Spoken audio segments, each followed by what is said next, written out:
నిన్న ఒక్క రోజులోనే 1,02,00,000 రూపాయలు చరిత్రలో ఎప్పుడు లేని విధంగా కానీ వీరి విధంగా ఒక్క రోజులో 1,02,00,000 రూపాయలు ఆదాయం శ్రీకాళహస్తి టెంపుల్ రావడం జరిగింది.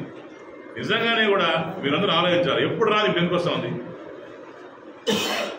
పంది కుక్కుల్ని ఒక్కలేసి మూసాం కాబట్టి, పంది కుక్కలు చచ్చిపోయాయి కాబట్టి, స్వామివారి గవర్నమెంట్ వచ్చింది కాబట్టి, స్వామివారికి కాపాడుకునే గవర్నమెంట్ వచ్చింది కాబట్టి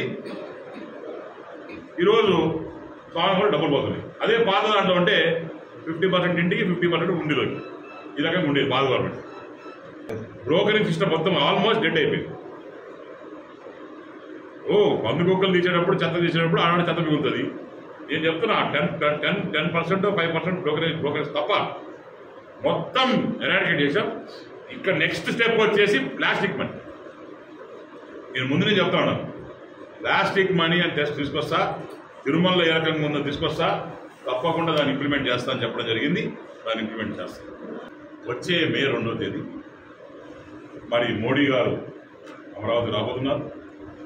ఎన్నో శంకుస్థాపన చేయబోతున్నారు. కొత్త ఫండ్స్ ఇవ్వబోతున్నారు.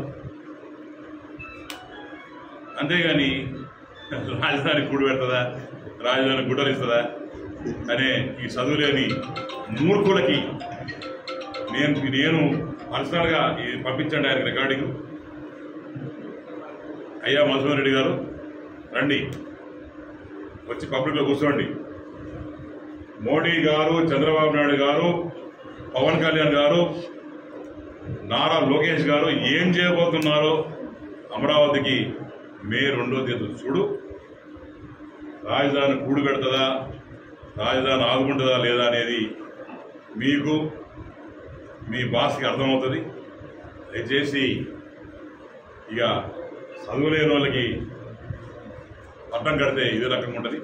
కాబట్టి వచ్చే మే 2వ తేదీ నేను మధుసూదన్ రెడ్డిని కూడా ఇన్వైట్ చేస్తాను. నీకు చేరు పెడతా, వచ్చి కూర్చొని ఏ రకంగా మరి అమరావతిని ముందుకు తీసుకుపోతామో, ఏ రకంగా అమరావతిని పోర్ట్ క్యాపిటల్ చేసి చూపిస్తామనేది వచ్చే మే 2వ తేదీ మీకు కూడా ఇన్విటేషన్ అయ్యా. మీ ఎవరిని చెప్తే పెట్టి చేస్తే మీకు మేము పాస్పోర్ట్ పెడతాం.